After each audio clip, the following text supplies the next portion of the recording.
On 31st of May this year, 2024, the Supreme Court of Sri Lanka made perhaps one of the most important historic judgments which could have lasting impact if the authorities as well as the public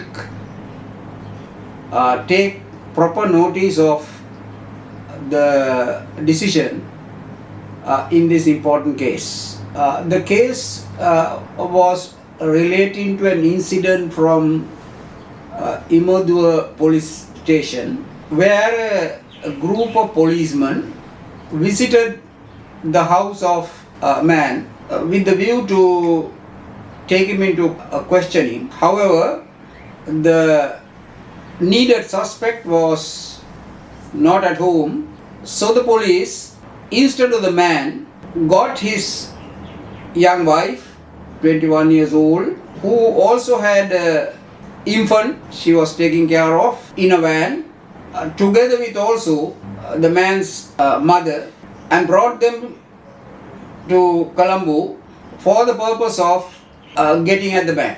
The essence of the case was that there was no allegations of any sort regarding this young wife for her to be taken from a home with the infant and at night and kept in custody for nearly 12 hours for the sole purpose of getting at her husband.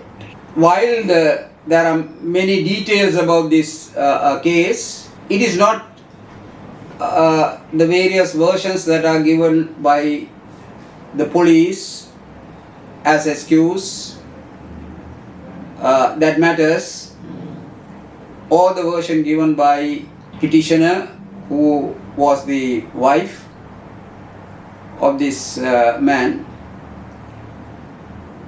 But essential aspect is about taking, instead of the suspect, somebody from the family, in this case the wife, and it is important, significant also in this case, with an infant child, and keeping them for the sole purpose of trying to get at the suspect. It was this that the court examined in detail in terms of three violations relating to detention, arrest, at the same time violations restricting the movement of this young wife and of course the child.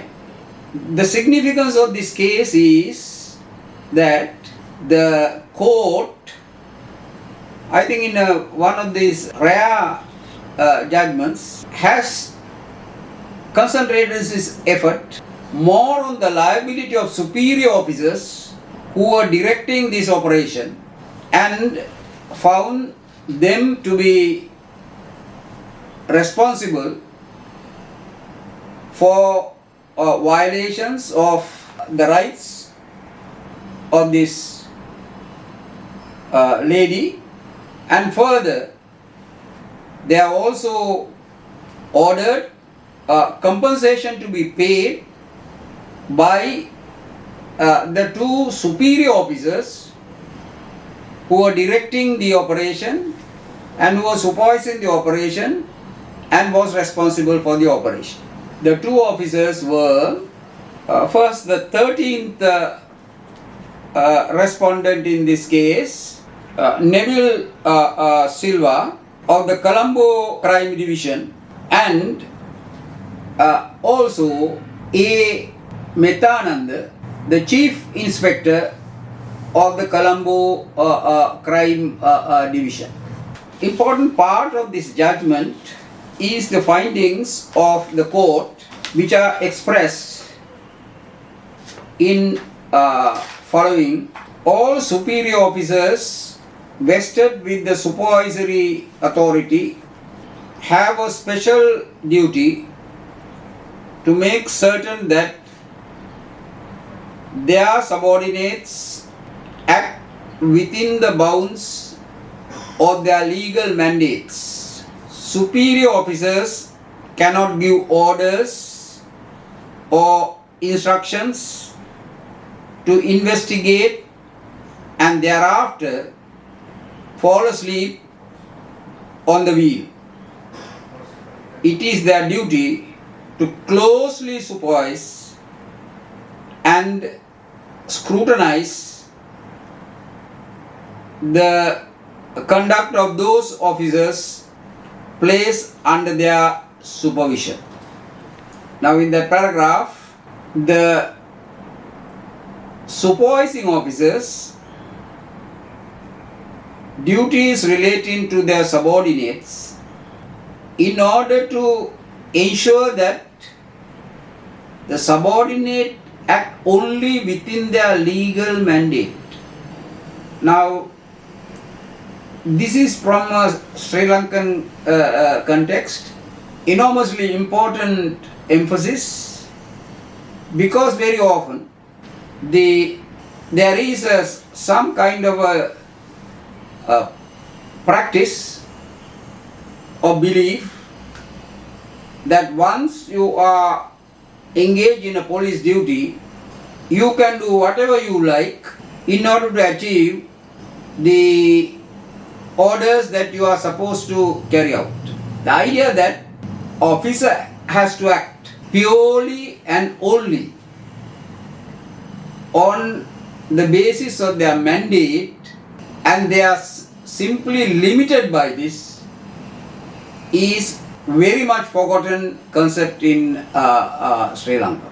Therefore, the importance of this judgment that it is the duty of the superior officers to ensure that those who are acting under them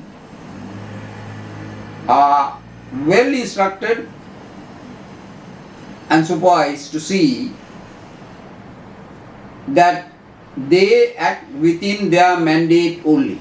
They just do only what the law allows them to do and nothing more. What is important is that that duty is cast on the superiors.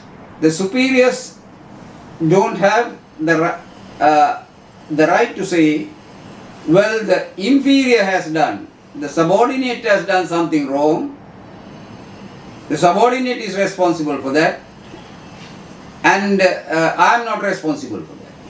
And that has been the usual kind of practice, even in many of the cases that have been decided in the past. The lower ranking officer is often held responsible.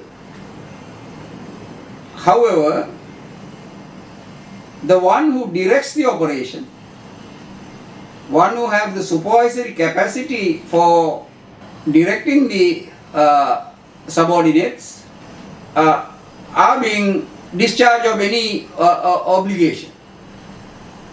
The result is there develops the practice where the superior officers give very often wrong and even illegal orders which subordinates carry out, and if they get caught, it is the subordinate officers that may be found fault, if at all, and the persons who are directing the operation goes scot-free. I think if this matter is addressed, many of the violations that are so often complained of about the behavior of the police throughout Sri Lanka could be brought under a very serious control if the conduct of the superior officers are brought within their mandate and also their obligations of being responsible to see that the law is strictly followed, not only by them but also by their subordinates. Many of the subordinate will fall in line. it will be a very rare person who will go outside the scope given to him and act against the wishes and the direction of their. So this brings us to a very important issue of the need for a code of conduct for superior officers. Almost all regulations, all codes and regulations within the police are about the subordinate officers, mainly to the officers in charge of the police station and who are below that rank. Officers such as the ASP, SSP, the IGP, the DIGs, regarding none of these there are any real codes of conduct developed within Sri Lanka. Even the disciplinary processes are only relating to the lower ranking officers. If a higher ranking officer either directly engage in committing wrong, even committing crimes or violations of human rights, there are no regulations or other measures developed in order to hold them responsible. They are as if above accountability. Whatever that may be happens only among themselves, and this is a big vacuum that exists within the Sri Lankan policing system, which need to be closed.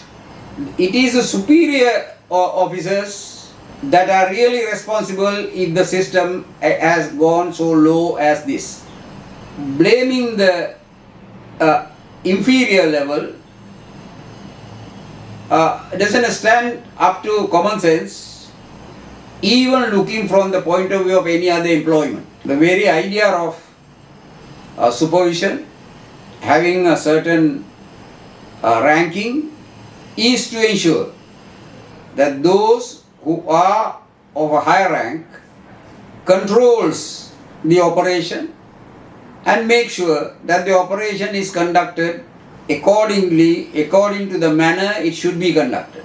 And in this particular instance, since the matter is about the law and the rights of the public and also the individual citizens, it is even much more paramount importance that those who control the operation are being controlled.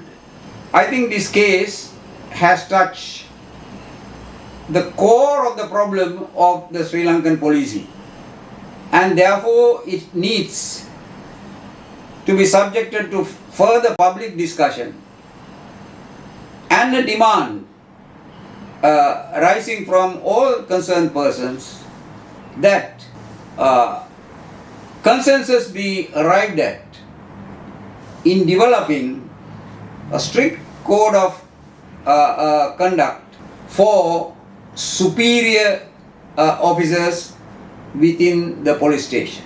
From that point of view, the three judges who had given this valuable judgment has rendered an important service in pointing to one of the major problems which is facing not only the problems relating to individuals whose rights are violated, but also on the issue of rule of law.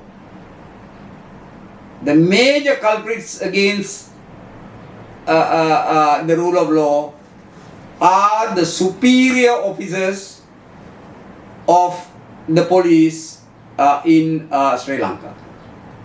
If they are brought under a proper discipline, the entire system will function much better, not only for the benefit of the law, but also for the benefit of the economy and society.